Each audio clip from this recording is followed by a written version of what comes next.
앞서서 사도 바울은 서문과 그리고 자신이 로마를 방문하려는 이유에 대해서 이렇게 1장 쭉 얘기하면서 16절하고 17절 이 두 구절에 이 편지, 로마서 편지의 주제에 대해서 두 절에 대해서 이렇게 간략하게 써놓았습니다. 그래서 전통적으로 많은 신학자들이 이 두 구절에 집중을 했습니다. 이 두 구절이 로마서를 소개하는데, 로마서가 어떤 책인가, 로마서가 어떤 편지인가를 얘기하는데 가장 좀 중요한 구절이라고 생각했기 때문에 이 두 구절이 약간 엑기스처럼 집약해서 로마서의 내용을 집약해 놓았다라고 생각을 했습니다. 그래서 이 두 구절에 대한 연구가 그동안 수많은 신학자들에 대해서 연구를 하는데 그들의 깊이 들어가면 그들이 막 토론하는 내용이 있지만 그런 것까지 우리가 다 알 필요는 없을 것 같고요. 이 두 구절이 굉장히 중요한 구절이다 하는 겁니다. 사도 바울은 로마를 간절히 방문하기를 원했습니다. 로마 교회의 성도들을 보고 그들에게 성령의 은사를 나눠주기를 원했습니다. 그래서 그렇게 로마 교회를 생각하면서 늘 기도할 때마다 로마 교회를 향해서 로마 교회를 생각하면서 기도하는 그런 사도 바울의 모습을 우리가 떠올려 볼 수가 있죠. 그러면서 그렇게 로마 교회를 방문하려는 그 이유 중에 또 한 가지를 이제 16절을 딱 시작하면서 적고 있는 겁니다. 그 16절에 뭐라고 시작을 하느냐? 내가 복음을 부끄러워하지 아니하노니 라고 말씀을 하고 있습니다. 내가 복음을 부끄러워하지 않는다라고 말을 하는 것은 바꾸어 말하면은 복음을 부끄러워하는 사람이 있다라고 얘기할 수 있죠. 그러니까 복음을 누군가는 부끄러워하는데 나는 그렇지 않다라고 얘기하는 겁니다. 그 로마 교회를 생각하면서 이 구절을 썼다는 것은 로마가 처한 그런 상황, 복음을 부끄러워하는 상황이 무언가 그들에게 있었다라는 것을 추정해 볼 수가 있죠. 사도 바울은 예수님의 복음을 특별히 이방인들에게 전하는 이방인의 사도잖아요. 근데 이방인에게 복음을 전할 때 그들을 예수님을 복음을 전한다는 것이 항상 쉬운 거 아니에요. 사도 바울이 우리도 복음을 전할 때 어렵지만 사도 바울도 어려웠습니다. 사도행전을 이렇게 쭉 읽다 보면 우리가 다 나왔잖아요. 사도 바울이 얼마나 많은 핍박을 받고 얼마나 많은 죽을 고비를 넘깁니까? 복음을 전한다는 것이 쉬운 것이 아니에요. 복음을 전한다는 것이 많은 조롱을 당할 일이고 많은 반대를 당할 일이고 핍박을 당할 일입니다. 우리도 예수님을 복음을 전할 때 누군가에게 예수 믿으세요, 교회 다니세요라고 하면은 많은 사람들이 그냥 콧방귀를 끼거나 당신이나 잘 다니시오, 나는 그런 거 안 믿습니다, 나는 진화론자입니다 라고 하면서 하는 사람들이 사실은 더 많아요. 더 많습니다.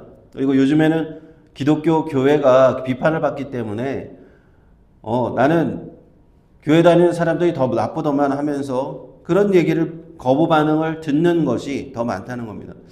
그래서 예수 복음을 그렇게 전하다가 그러한 여러 가지 반대되는 얘기를 듣고 항상 호의적인 얘기만 들으면 얼마나 좋겠습니까마는 거기에 복음을 전하다가 반대하는 사람들의 얘기를 듣다 보면은 누구든지 그 복음을 전하던 사람이 마음의 심령의 위축을 느끼게 되어 있습니다.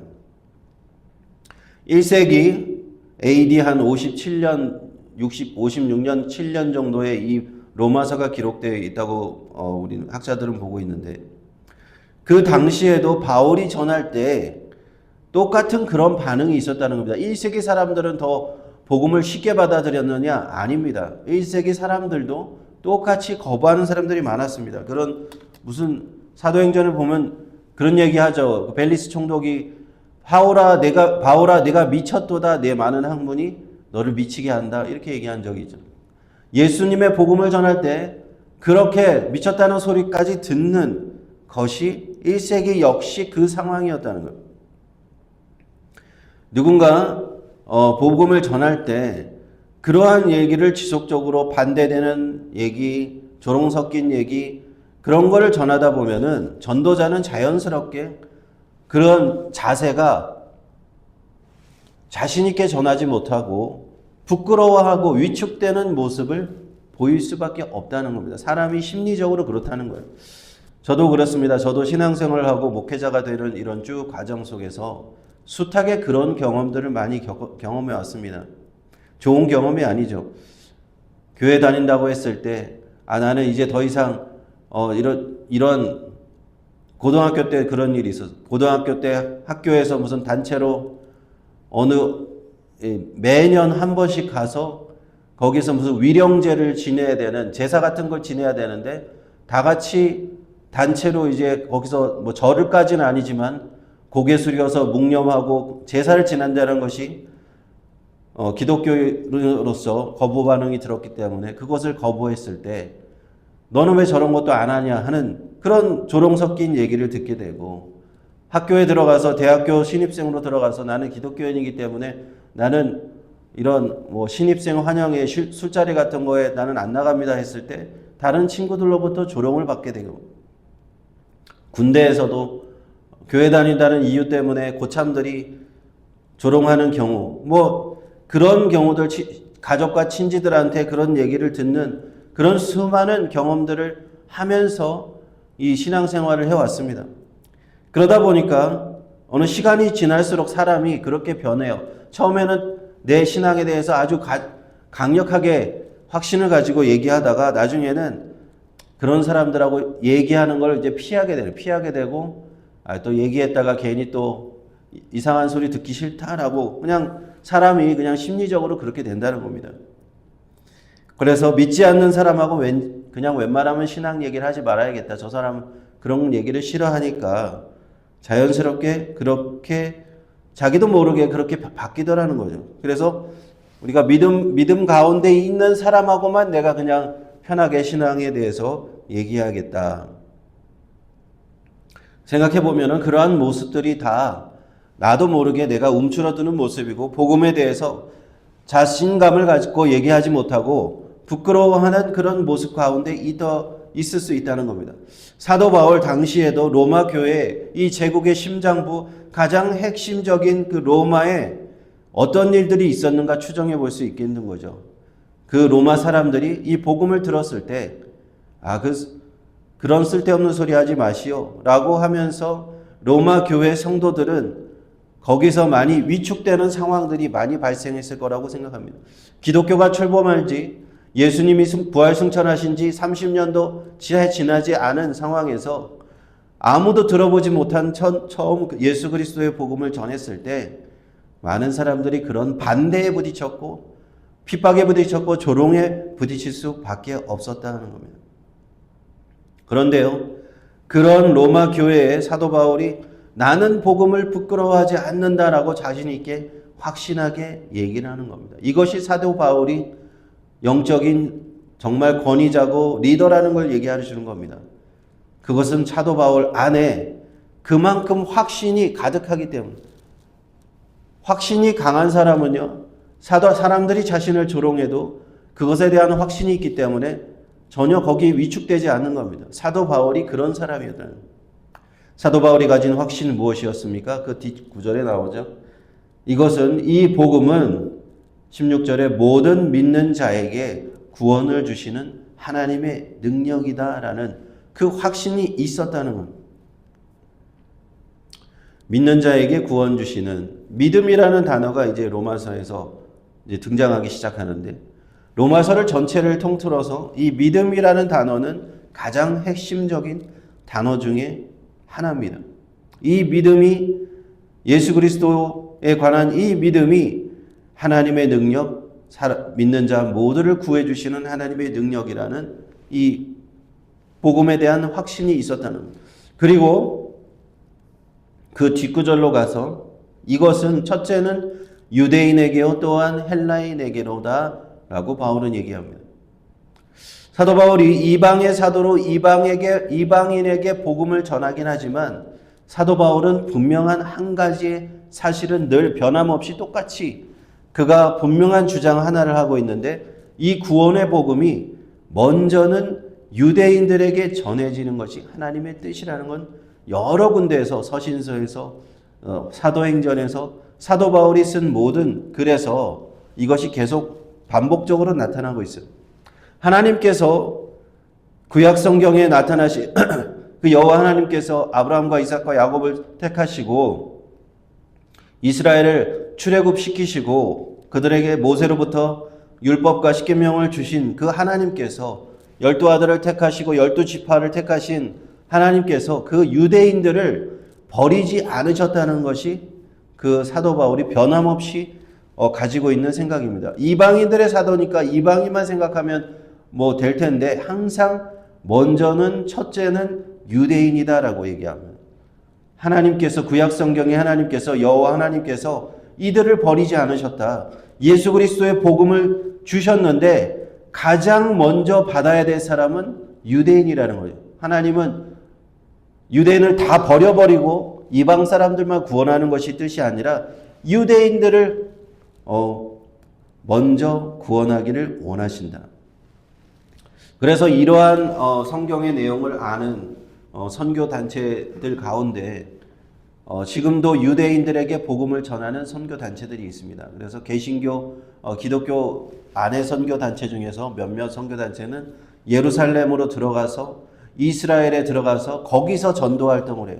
유대인들을 한 명이라도 더 예수 복음을 전하기 위해서 back to the 예루살렘, 다시 예루살렘으로 돌아가자 그런 캐치프레이즈를 하면서 예수님을 이제는 유대인들이 받아들여야 된다. 유대인들이 예수님께서 오신 것은 유대인들을 위해서 오셨는데 유대인들이 가장 먼저 받아야 될 복음을 안 받고 있다라는 것이죠. 그런데 쉽지는 않은 것 같아요. 예루살렘에서 이스라엘에서 그렇게 선교 활동을 해도 유대인들이 쉽게 현실적으로는 복음을 잘 받아들이지 않는 것이 현실입니다. 그리고 나서 유대인이 먼저고 그 다음에 헬라인이다라고 얘기했습니다. 헬라인은 유대인을 제외한 모든 사람들을 헬라인이라고 부르는 겁니다. 당시 그 문화를 우리가 그 헬레니즘 문화라고 부릅니다. 그 그리스 로마 시대의 그 당시 1세기의 지중해 모든 문화는 헬라 문화입니다. 그래서 헬라인이라고 불렀습니다. 헬라어를 가장 주된 언어로 사용하는 그 사람들이었습니다. 그 다음에 유대인이 먼저고 그 다음에는 헬라인이다 이렇게 얘기하는 겁니다. 모든 이방인들에게 이 복음이 전해져야 된다. 그리고 다음에 17절에 이렇게 가서 또 로마서의 두 중요한 주제가 있는 17절이 이렇게 등장합니다. 하나님의 의가 나오죠. 복음에는 하나님의 의가 나타나서라고 기록이 되어 있죠. 이 많은 신학자들이 이 하나님의 의에 대해서 이것을 가지고 정말 수천 편의 논문들을 썼습니다. 유명한 이름만 대면 다 알만한 신학자들이 도대체 이 하나님의 의가 의미하는 것이 무엇이냐, 하나님의 의를 우리가 어떻게 이해해야 되느냐라고 하는 데 있어서 방대한 논문들이 있고 거기에 대해서 이 사람이 이런 의견을 내면 또 저 사람 저런 의견, 하나님의 의는 이런 것일 것이다, 하나님의 의는 이것이다. 그 수많은 의견들이 있지만 거기에 대해서 신학자가 아닌 이상 그렇게 깊이 들어갈 필요는 없겠지만 이 하나님의 의가 바울을 이해하고 바울 신학을 이해하고 복음을 해석하는데 굉장한 키워드라고 그 모든 사람들의 신학자들이 동의를 하는 바입니다. 헬라어로 의라는 말은 디카이오 시네라고 하는 단어인데 영어로 하면은 righteousness라고 의다.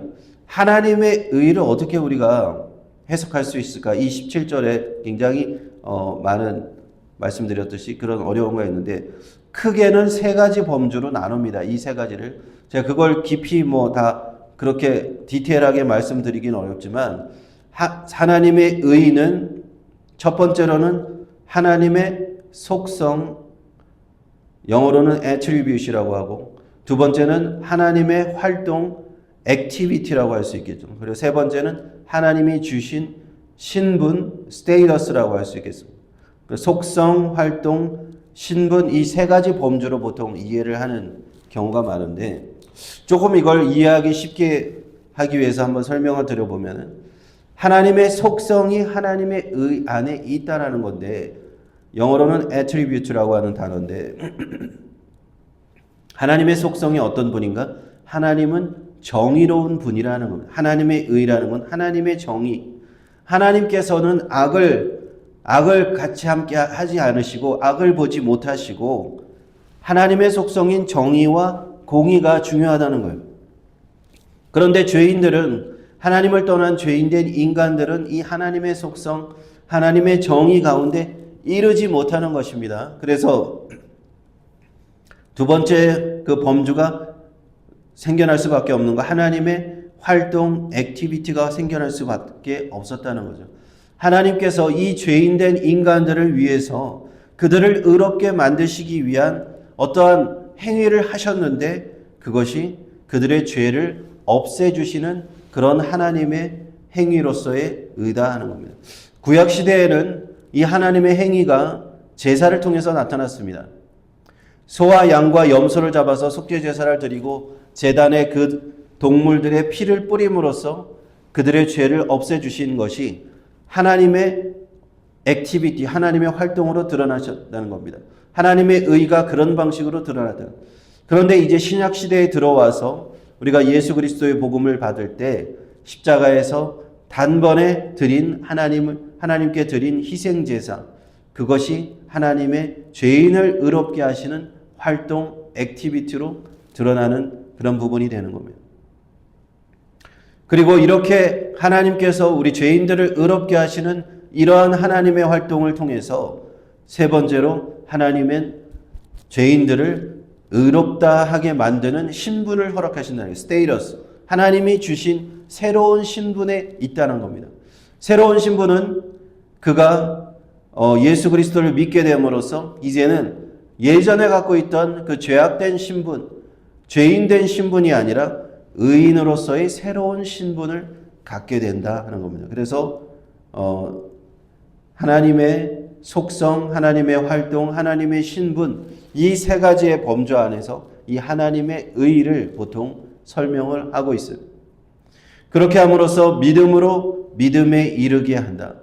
이제 다시 한번 그 로마서의 중요한 주제인 믿음이 드러나면서 이 하나님의 의가 나타나는 방식이 믿음이라는 방식을 통해서 우리에게 전달된다 하는 겁니다.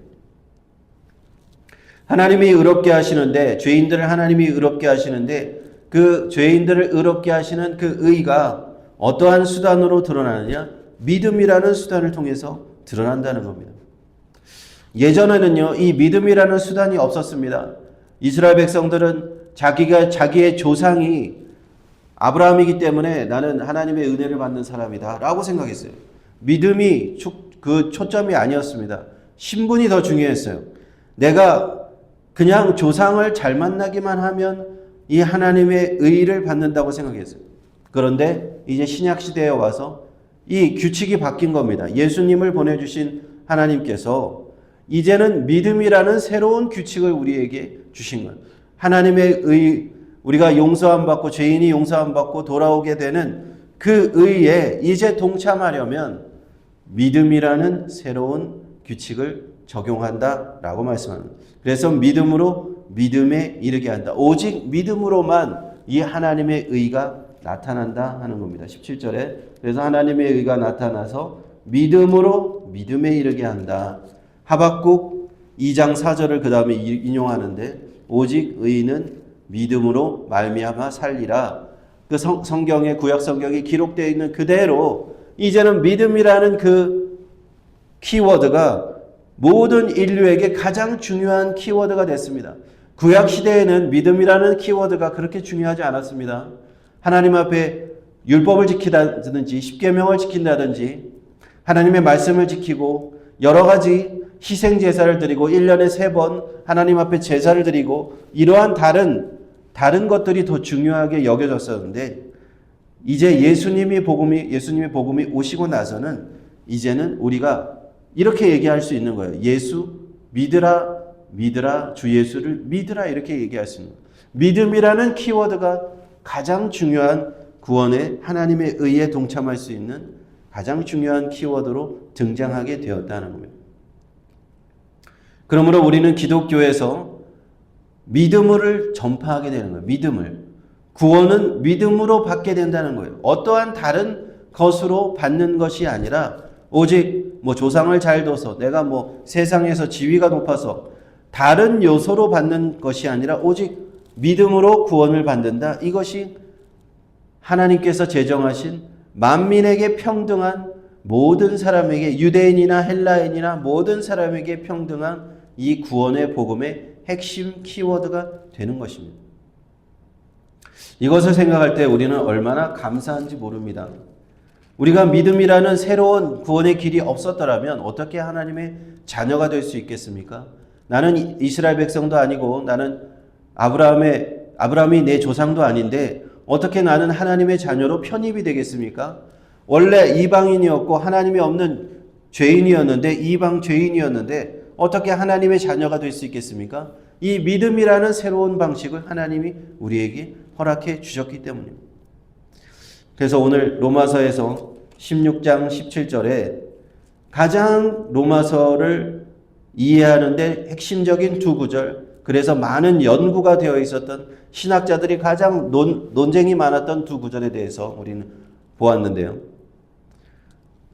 로마서를 통해서 주는 이 복음, 사도 바울이 부끄러워하지 않았다고 확신을 가지고 있는 모든 믿는 자에게 구원을 주시는 하나님의 능력이 이 복음이라는 겁니다. 그리고 하나님의 의는 하나님의 속성, 애트리뷰트, 활동, 액티비티, 하나님이 주신 신분, 스테이터스, 이렇게 세 가지 범주로 이렇게 해석해 볼 수 있다고 말씀드렸는데, 이 하나님의 의에 우리가 동참하려면 모든 것은 믿음으로 가능할 수 있습니다. 믿음으로 되는 새로운 하나님의 은혜가, 새로운 규칙이 우리에게 적용이 되더라 하는 겁니다. 이것이 얼마나 놀라운 은혜인지 모릅니다. 생각해 보면 생각해 볼수록 이 믿음으로 우리가 하나님의 의에 동참할 수 있다. 죄인된 우리가 구원받을 수 있다는 것은 하나님의 큰 은혜고, 우리가 이것에 감사하면서 감격하면서 정말 하나님의 백성들이 기쁨으로 누려야 될 그러한 복음이 아닌가 하는 생각이 듭니다. 그러므로 우리가 예수 그리스도를 믿고 하나님의 자녀가 되었을 때 이것을 당연하게 생각하지 말고 다 믿음으로 구원받는 거 아닌가? 사실 전혀 아니었어요. 아무도 믿음이 오기 전까지는, 믿음으로의 구원의 이 새로운 은혜가 오기 전까지는 그러한 길이 열려있지 않았습니다. 그러나 이제는 하나님께서 모든 사람을 다 부르시는 겁니다. 믿음 안에서 주 예수를 믿으라, 그리하면 너와 내 집이 구원을 얻으리라. 모든 사람을 다 차별 없이 부르십니다. 모든 사람, 인종 차별 없이, 국적 차별 없이, 성별 차별 없이, 어린아이나 어른이나 나이가 적거나 많거나 아무 상관없이 모든 사람을 믿음이라는 이 키워드로 부르시는 이 은혜에 우리가 날마다 감격하고 감사해야 되고 묵상해야 될 줄 믿습니다. 특별히 오늘 추수감사주의를 맞이해서 하나님 앞에 이러한 감사가 넘치는 저와 여러분 모두가 되시기를 주님의 이름으로 축원드립니다.